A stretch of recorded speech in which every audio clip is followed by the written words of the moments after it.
요한계시록 8장의 말씀이지요. 7장의 말씀은 요한계시록 7장의 말씀은 요한계시록 6장 17절, 그러니까 6장의 마지막 절, 6장 마지막 17절에 답으로 주어진 장이 7장의 말씀입니다.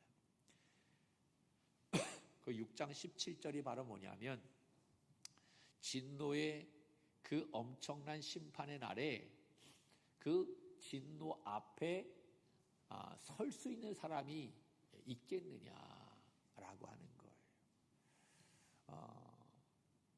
그 설 수 있는 사람이 도대체 몇이나 있겠는가? 한 번도 우리가 경험해 보지 못한 엄청난 심판이 임하게 될 텐데, 그 심판 앞에 하나님과 그 보좌 옆에 앉으신 예수 그리스도 그분 앞에 설 수 있는 사람이 몇 명이나 있겠는가? 근데 그 7장 말씀에서 설 수 있는 사람이 있다 없다? 있다.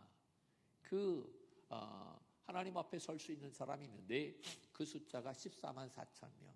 그 14만 4천이라고 하는 것은 숫자적인 그런 의미가 아니라 상징적인 의미인데, 아무도 능히 셀 수 없는 많은 사람들, 예수 그리스도를 믿는 믿음의 사람들이 그 하나님 보좌 앞에 설 수 있다라고 하는 사실입니다. 할렐루야.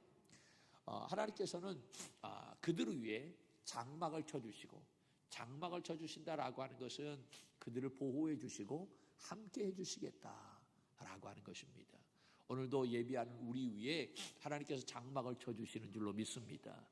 보호해 주시는 줄로 믿습니다. 함께 해주시는 줄로 믿습니다.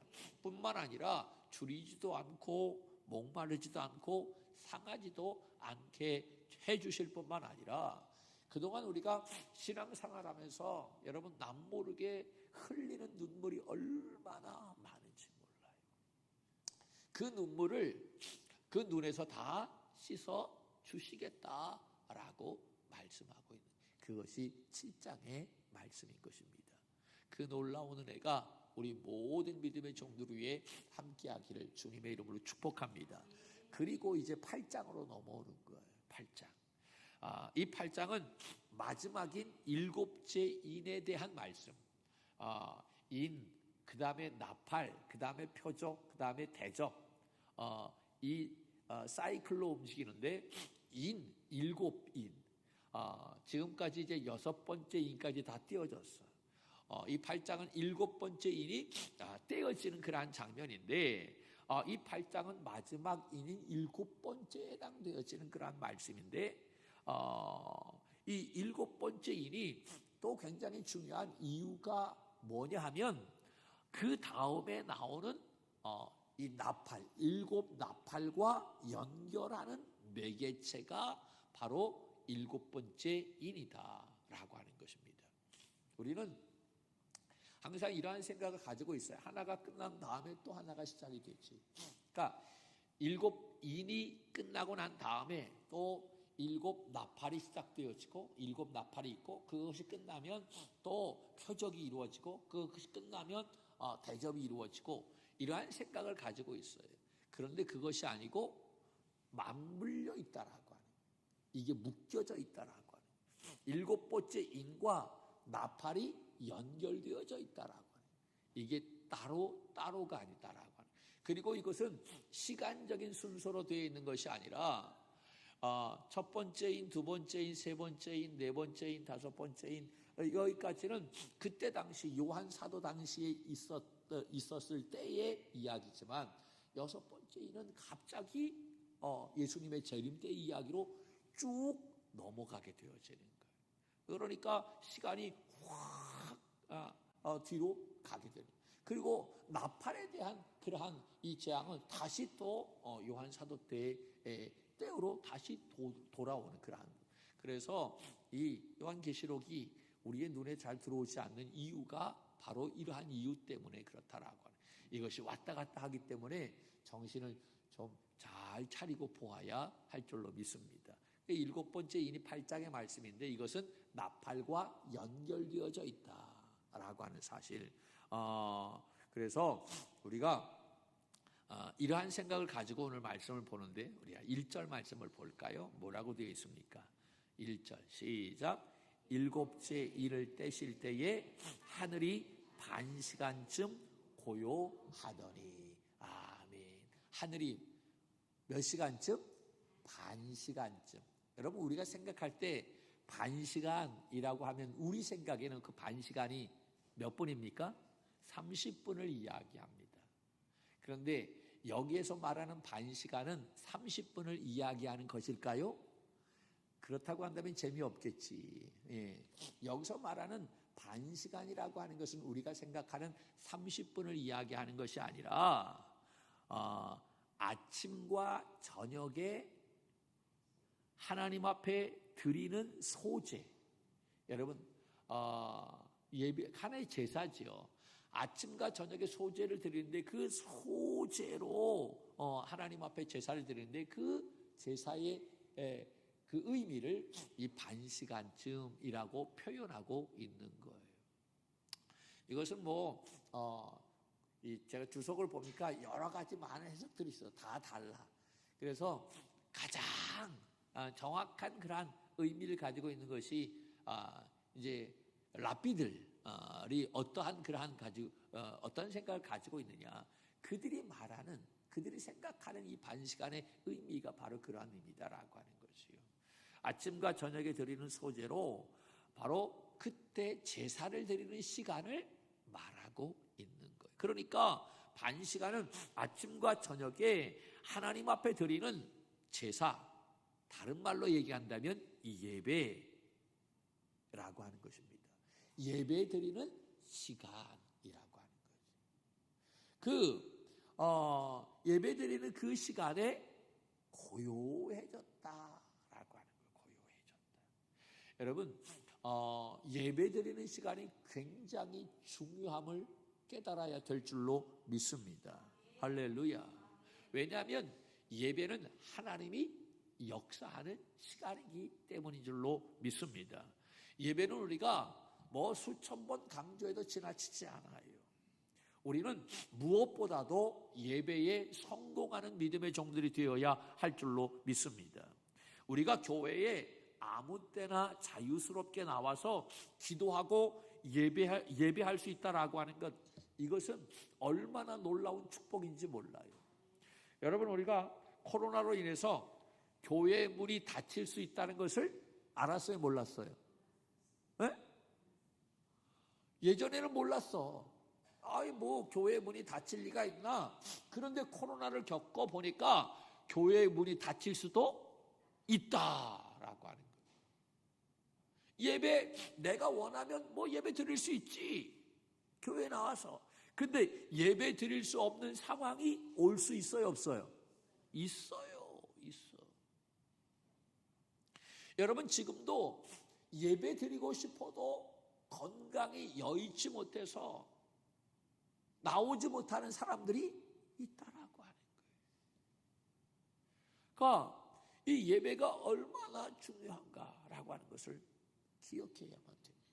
내가 한 번이라도 더 교회에 나올 수 있는 건강이 있다면 열심히 우리가 교회에 나와서 예배 드리는 믿음의 종들이 되기를 축복합니다. 봉사하고 헌신할 수 있기를 주님의 이름으로 간절히 축원합니다. 여러분, 청소하는 것도 마찬가지예요. 요새는 교회 청소하는 거, 주방에서 봉사하는 거, 저 서울에 있는 교회들은요, 목사님들한테 뭐라고 얘기해요? 목사님, 돈 낼 테니까 그거 하는 업자 불러달라고 그렇게 얘기한대요. 요새는 업자라고 얘기하지 않고 뭐라 그러죠? 그 업체.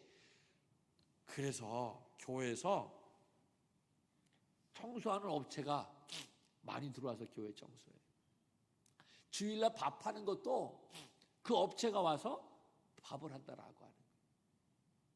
우리는 어쩌나 라고 그러는데 지금 그게 현실이에요. 현실. 그러면서 돈을 낼 테니까 그 사람들 불러달라고. 누가 못하겠다라고 하는 거예요? 내가 그 일을 못하겠다라고 하는 거예요. 여러분, 내가 주의 성전, 이 주님의 성전을 나의 손으로 청소할 수 있다. 여러분, 내가 애써서 이 성전을 깨끗하게 할 수 있다라고 하는 것이 이게 얼마나 놀라운 축복인지. 그 축복을 빼앗기지 않기를 주님의 이름으로 간절히 축원합니다. 지난주에 연합성회를 했어요. 연합성회를 했는데 그 강사님이 독립문교회를 섬기고 계시는 분이에요. 그 독립교회가 우리 감리교회에서 굉장히 역사가 있는 교회야. 120년 이상 되어진 교회인데, 그런데 오세훈 시장이 그 독립문 돌담길인가요? 그거를 보존하기 위해서 그 독립문 교회 120년이 되어진 교회 그거를 철거해 버렸어요. 나 보상을 주고, 물론 법적으로 다 이렇게 했기 때문에 하자는 없지.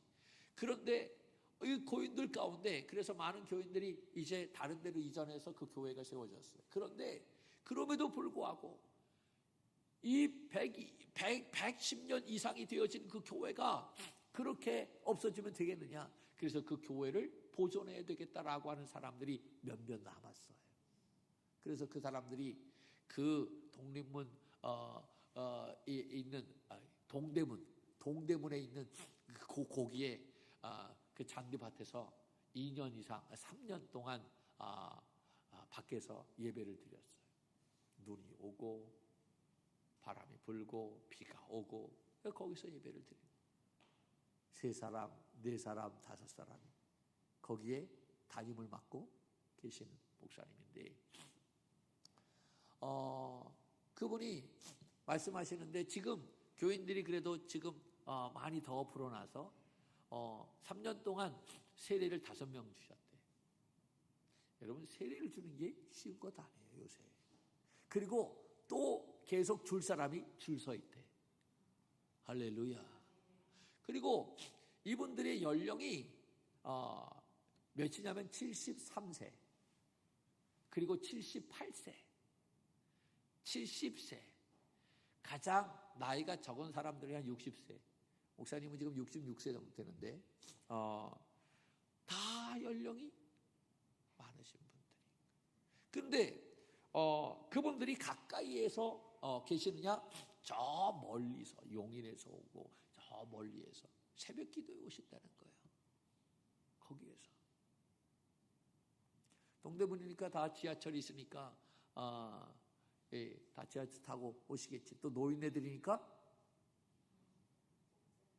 공짜로. 할렐루야. 그래서 새벽에 와서. 그리고 73세 된 그 남자 할아버지가 새벽 예배 드리고 전교인을 위해서 아침 식사를 준비한대. 그래서 전교인이라고 그래서 대단하다 그랬더니 전교인이라 3명, 4명. 그런데 그게 얼마나 굉장한 거예요. 매일 새벽에 와서 그렇게 했습니다. 근데 이분들이 이제 연세가 많이 들어가지고 노상에서 예배 드리니까 힘들잖아요.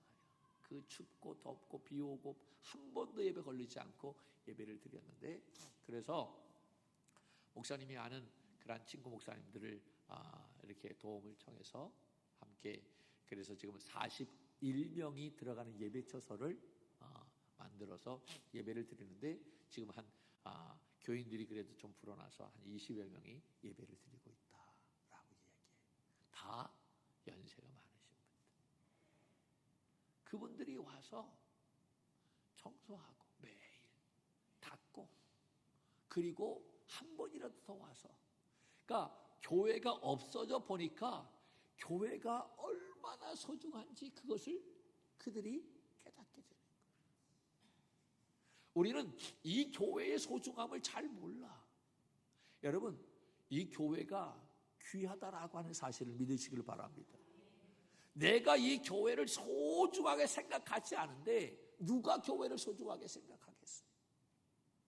나의 눈물이 담겨져 있고 땀이 담겨져 있고 나의 애씀이 담겨져 있는 이 성전이 여러분 귀하다라고 하는, 이 귀한 성전을 내 손으로 청소할 수 있다. 여러분, 이것보다 더 감사한 일이 어디 있겠는가라고 하는 거예요. 기쁨으로 감당하시기를 주님의 이름으로 축복합니다. 왜 나만 하느냐? 여러분, 나만 할 수 있으면 더 감사한 일이에요. 내 복이니까. 나이 드셨다고요? 여러분, 나이 드셨으면 이 제단만이라도 닦으면 되잖아. 그것을 남에게 빼앗기지 않는 우리의 모습이 되어야 한다라고. 우리는 그렇게 생각합니다. 연세가 드셨으니까 배려해서 우리가 좀 해야지. 아니, 그건 배려가 아니요. 내가 그래도 이 성전에 나올 수 있는 그러한 힘이 있다면, 그러한 능력이 있다고 한다면 한 번이라도 더 나와서 주님의 몸인 이 교회를 위해서 내가 헌신하고 애쓰고 여기서 기도하고 예비하는 우리가 되어야 하는 줄로 믿습니다. 할렐루야.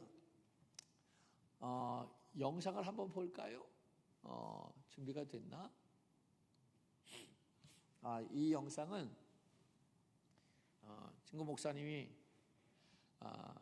이제 어느 교회 갔어요. 그 친구 목사님이 교회 갔는데 창립 예배래. 몇 주년 창립 예배 때인데 그 창립 예배 때 그 아동부 하나가 간증한 이야기입니다. 보여줄 수 있나요? 안녕하세요. 저는 4학년 안규빈입니다. 저는 올해 교회 유일한 아동부 어린이에요. 올해 형아들이 모두 중등부로 올라가서 저 혼자가 되었어요. 저는 선생님들과 약속했어요. 우리 아동부를 꼭 부흥시키기로요. 저는 학교에서 더 친절하고 친구들을 배려하고 있어요. 친구들이 제 모습을 보면 예수님을 궁금해하고 또 교회도 오고 싶을 거라고 생각해요. 선생님들도 전도를 하시려고 드럼도 열심히 배우고 계세요. 11월부터는 친구 2명이 같이 다니기로 해서 저는 벌써부터 기대가 돼요. 저는 우리 교회가 너무 좋아요. 우리 동네가 전부 예수 마을이 되었으면 좋겠어요. 제가 열심히 전도할 거예요. 기도해 주세요. 감사합니다. 할렐루야. 영상을 보는데 마음이 뜨거운 거예요. 자그마한 교회인데 형들이 다 이제 중고등부 가서 주일학교 자기 혼자 남았다는 거예요. 나 같았으면 나 혼자 남았는데 나도 목사님한테 졸라서 나도 형들이 드려지는 예배 중고등부 올라갈게요라고 하지 않을까? 아니면 나 다른 데 갈 거예요라고 하지 않을까? 그런데 이 친구는 나 혼자 남았으니까 내가 자기가 전도해서 이 교회 부흥시키겠다라고 하는 거예요. 여러분 얼마나 귀해요. 저 마음을 누가 주셨을까? 성령님이 아니면 여러분 그런 마음을 가질 수 있겠어요? 참 감사하다. 여러분 우리 귀한 자녀들이 오늘 찬양했잖아요. 이 친구들이 이제 전사님도 없고 장인들끼리 하는 거야. 한 달 동안 열심히 연습. 자기네들끼리 뭐 콘텐츠 짜고 뭐 이건 이렇게 하기도 하고 저렇게 하기도 하고. 제가 관여하는데 관여하지 않아요. 그래 하라. 근데 너무 보기만 해도 감사한 거예요. 여러분 주님은 우리에게 잘하라고 말씀하시지 않아요. 그냥 하라라고 말씀하고 있어요. 우리가 주님을 위해서 헌신하고 애쓸 때에 하나님은 그 모습을 보시고 그것을 받으시는 거예요. 하나님이 받으시면 되는 것 아닙니까? 할렐루야. 안타까운 것은 교회에서 성공을 가르치고 교회에서 경영학을 가르치고 이러한 경우들이 많이 있는 것을 볼 수가 있어요. 여러분 왜 세상적인 방법을 가지고 교회에서 이야기하느냐? 그거는 세상에서 이야기하는 거고 세상에서 말하는 성공을 교회에서는 성공이다라고 얘기하면 안 된다라고 하는 거예요. 우리의 생각이 달라야 할 줄로 믿습니다. 할렐루야.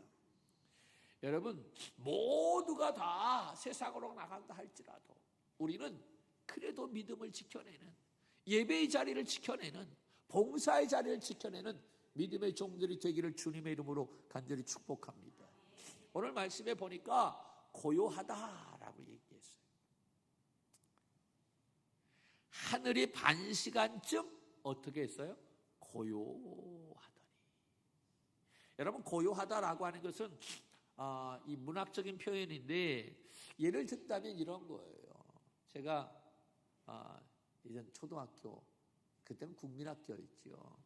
국민학교 다닐 때 한 반에 한 7, 80명 있었나. 같은 반 아이들도 잘 몰랐어요.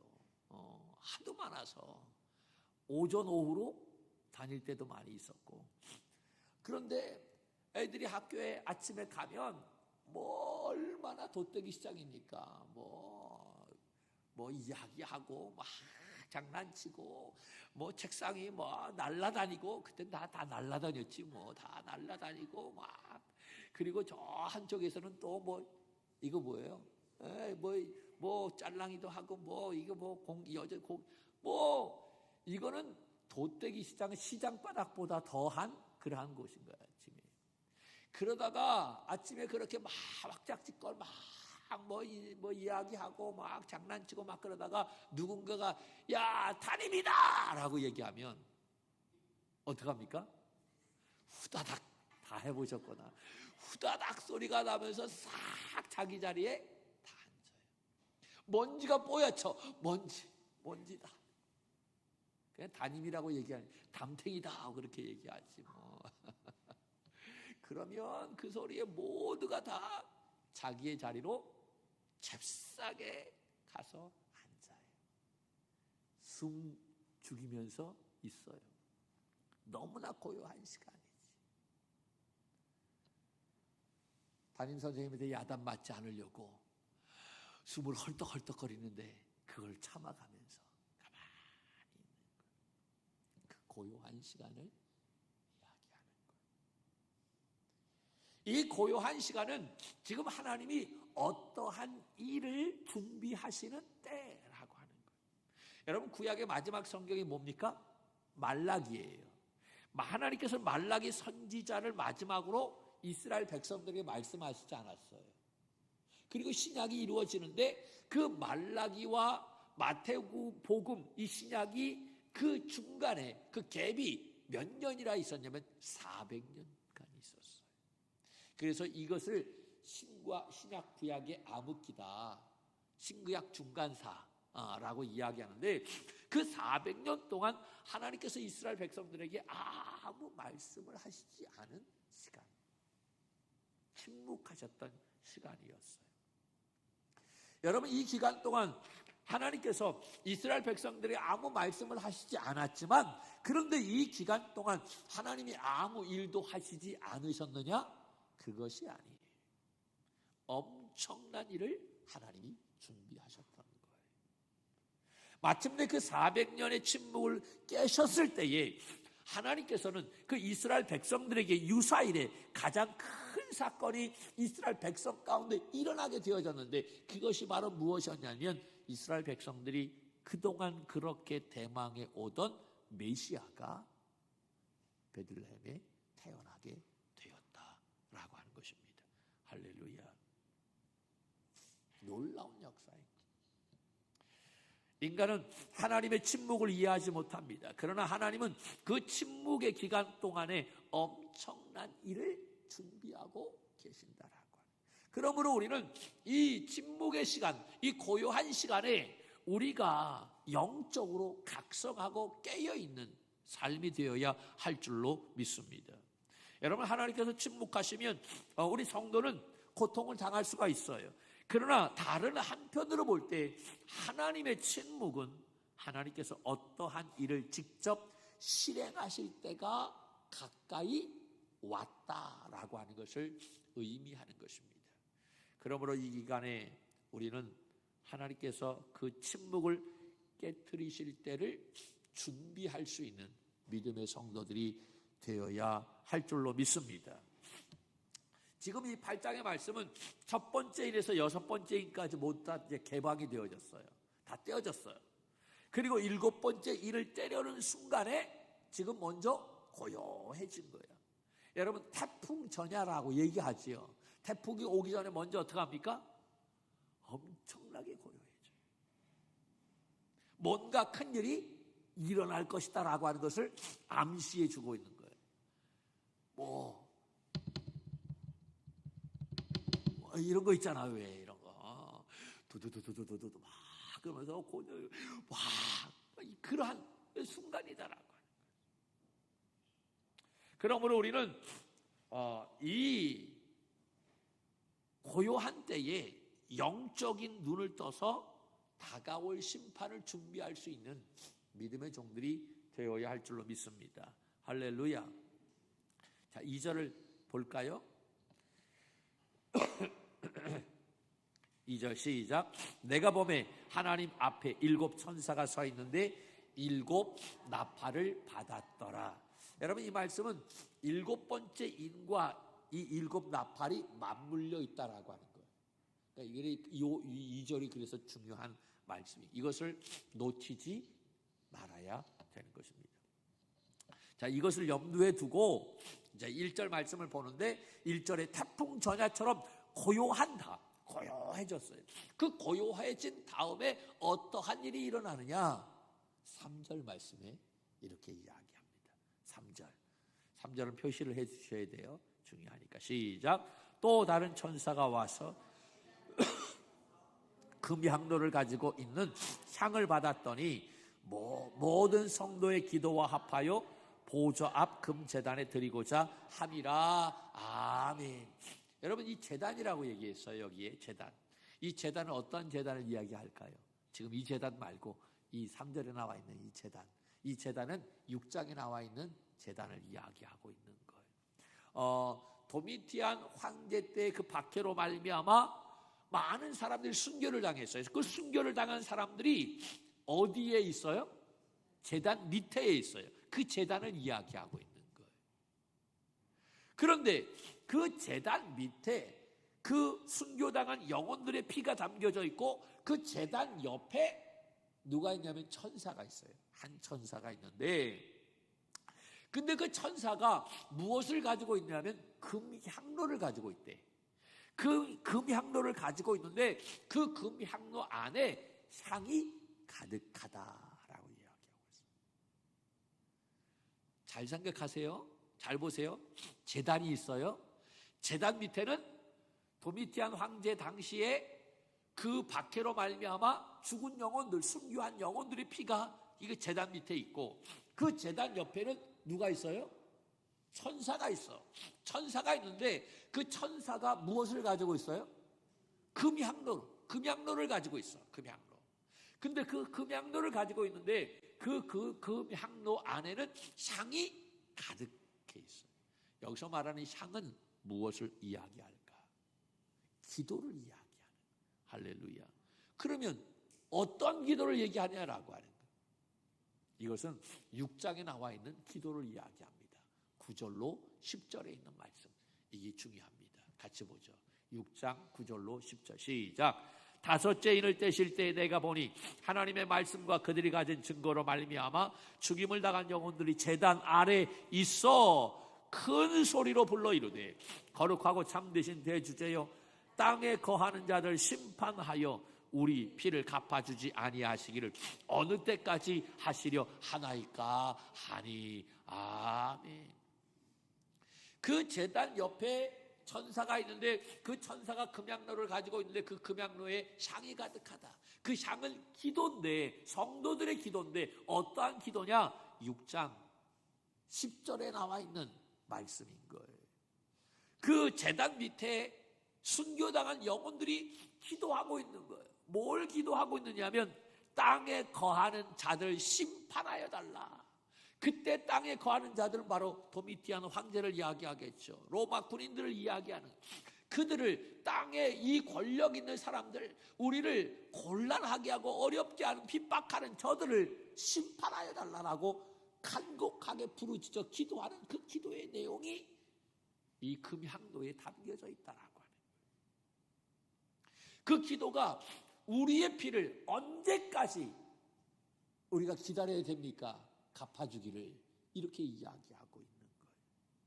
피를 갚아주지 아니하시기를 언제까지 하시려나이까? 여러분, 이 이야기는 지금 기도가 이루어졌어요? 안 이루어졌어요? 응답이 됐어요? 안 됐어요? 안 됐어요. 아직 6장에서는 이 제단 밑에서 기도하는 사람들의 그 기도, 영혼의 기도가 응답되지 않은 그러한 상태예요. 그래서 그 제단 밑에서 어느 때까지 우리의 피를 갚아주지 아니하시겠나이까? 라고 절규하고 있는 모습인 거예요. 그런데 오늘 8장 말씀에 보면, 4절에 보면 상황이 완전히 달라졌어요. 4절 말씀을 볼까요? 뭐라고 얘기합니까? 시작. 향연이 기도와 함께 천사의 손으로부터 하나님 앞으로 올라가는지라. 아멘.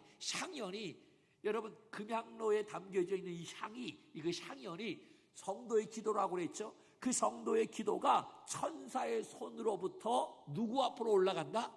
하나님 앞으로 올라가는지라 라고 말씀하고, 할렐루야.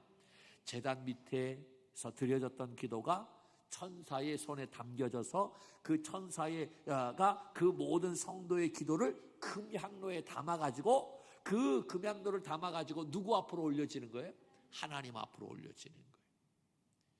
여러분, 하나님은 이 마지막 최후 심판이 임하기 전에 성도들의 기도를 한마디라도 흘려보내지 않는다라고 하는 사실입니다.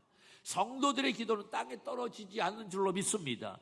모든 기도가 어디에 담겨져서? 금향로에 담겨져서 누구 앞에 상달되는 거예요? 하나님 앞에 상달되어지는 거예요. 믿습니까? 여러분, 제단 밑에서 기도하는 영혼들은 이미 어떠한 사람들이에요? 순교당한 사람들이에요. 순교당했다라고 하는 사람, 순교를 당했다라고 하는 것은 죽었다라고 하는 거예요. 이미 그들은 죽었어요. 역사의 무대에서 사라진 사람들인 거예요. 그런데 하나님 앞에 드려진 기도는 사라지지 않는다라고 하는, 죽지 않는다라고 하는, 사람은 죽었는데 기도는 죽지 않는 거예요. 기도는 살아있어요. 기도는 남아있어요. 할렐루야. 응답되지 않는 것처럼 보이던 기도가 금향로에 담겨져 천사의 손에 의해 하나님 앞에 드려지게 되는 줄로 믿습니다. 여러분, 땅에서는 그 기도가 언제 이루어지냐고 아우성치고 있지만 하늘 성소에서는 하나도 버려지지 않고 그대로 금향로에 보존이 되어서 하나님 앞에 올라가게 되는 줄로 믿습니다. 그러니까 우리가 기도하게 되면 우리의 기도는 다 어디에 지금 담겨지는 거예요? 금향로에 담겨지게 되는 거예요. 그래서 담겨졌다가 그것이 천사의 손에 누구 앞으로 올라가게 되는? 하나님 앞으로 올라가게 되는 거예요. 믿습니까? 여러분, 오늘 말씀은 이야기하는 것은 두 가지 중요한 거. 하나는 예배예요. 반 시간쯤 뭐 하는 시간인 거예요? 하나님 앞에 소제 드리는 시간. 그 예배하는 시간, 제사 드리는 시간, 하나님께서 역사하는 시간이다라고. 그때가 고요해요. 고요하다라고 하는 것은 하나님께서 뭔가를 큰 일을 준비하고 계시는 시간. 여러분, 언제 하나님은 큰 일을 준비하고 계시느냐? 예배하는 시간인 줄로 믿습니다. 예배가 중요한 거예요. 또 하나는 기도.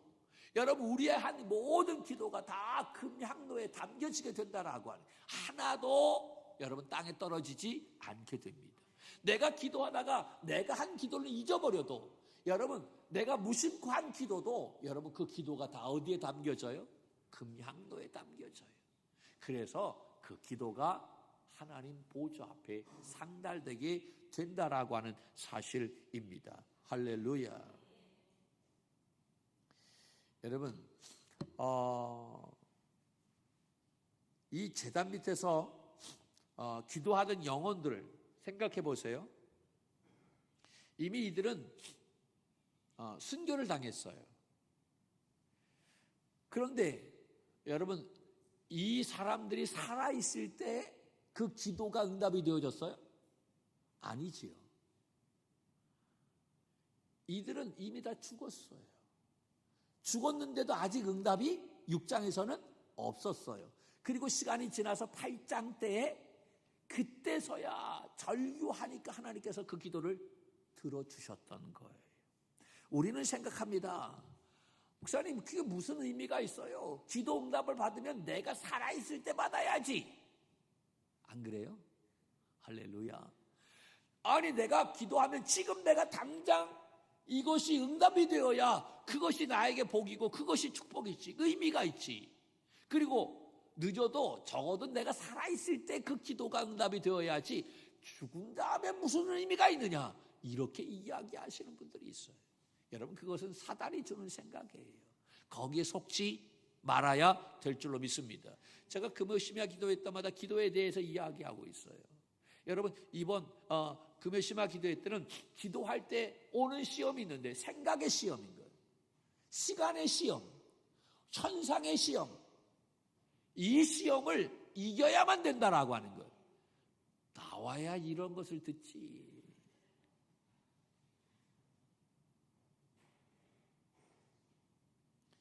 우리가 응답을 받으려면 내가 살아있을 때 응답받아야지. 죽은 다음에 무슨 소용이야 라고 생각합니다. 여러분, 그런데 우리가 죽으면 모든 것이 끝입니까? 끝이 아니에요. 영원한 세계가 있는 줄로 믿습니다. 여러분, 그리고 내가 죽었어도 누구는 살아있어?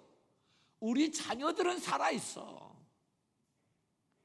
그러므로 내가 죽더라도 내가 살아 생전에 기도했던 기도가 이루어진다면 그 기도의 열매를 누가 누리게 되는 거예요? 자녀들이 누리게 되는 거예요. 우리 후배들이 누리게 되는 거예요.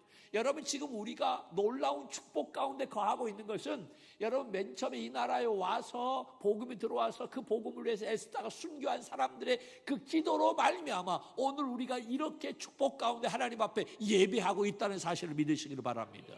의미 있어요, 없어요?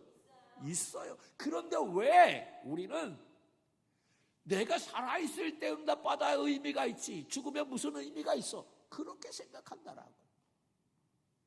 여러분, 어쩌면 우리 부모들은 그래요. 나보다도 누가 더 잘 되는 게, 자녀들이 더 잘 되는 게 복이다라고 생각하잖아. 자녀들이 하나님을 잘 믿고 신앙생활 한다고 한다면 내가 10번 죽어도, 아니 100번 죽어도 감사할 수 있다라고 그러잖아요. 할렐루야. 그게 복이잖아요. 물론 우리가 살아있을 때 그러한 놀라운 복을 받는다고 한다면 감사하지. 그러나 그럼에도 불구하고 내가 죽었어요. 근데 죽으면 끝이 아니라 나는 하나님 품에 있는 거예요. 거기서 다 보고 있는 거지. 아, 거기에서 내가 기도한 게 헛되지 않는구나. 우리의 자녀들이 내가 기도한 것을, 그 열매를 따먹고 있구나. 여러분, 저도 마찬가지. 우리 부모들의 기도의 열매로 말미암아 오늘 제가 여기에 있는, 우리도 마찬가지인 거예요. 믿습니까? 우리 교회에서 나이 제일 많으신 분이 정금성 권사님이에요. 96세, 7세이시죠. 우리 권사님이 기도 제목이 뭔 줄 아세요? 저는 항상 권사님 기도에 위에서 기도할 때마다 그 기도를 잊어버릴 수가 없어요. 권사님 기도가, 하나님, 내가 죽기 전에 이 성전에서 가득 찬 믿음의 성도들이 예비하는 것을 보고 싶습니다. 그것을 보고 하나님 품에 안기게 해 주옵소서. 권사님 그런 기도하셨어요. 아마 지금도 살아계시는 이유가 그것을 하나님이 보게 하시려고 하는 것 같아. 할렐루야. 지금 좀 건강이 여의치 못해서 나오시지 못하시지만, 여러분과 건강하실 때 나오는 거예요. 그러니까 권사님 생각하면 정말 가슴이 찡하죠. 그래서 저는 기도하면, 하나님, 우리 권사님의 기도가 이루어지게 하시고 그것을 보고 하나님 품에 안기게 하여 주옵소서. 이번 해피데이 이 성전이 가득 채워지는 역사 일어나게 될 줄로 믿습니다. 할렐루야. 여러분, 나는 죽어도 내가 한 기도는 죽지 않는다. 사라지지 않는다. 할렐루야. 그러니까 우리는 기도의 사람이 되어야 합니다. 기도 심는 거예요. 많이 심어야만 됩니다. 여러분, 이번 주 기도하려고 해요. 우리가 성전에 나오지 못하는 분들이 있을 거예요. 그럼 있는 처소에서 기도하면 돼요. 우리 기도함으로 말미암아 또 이 해피데이를 아름답게 준비해 나가는 우리가 되기를 축복합니다. 이 한 주간도 하나님께서 허락하신 이 한 주간 이 예배와 기도의 승리자가 되기를 주님의 이름으로 간절히 축원합니다.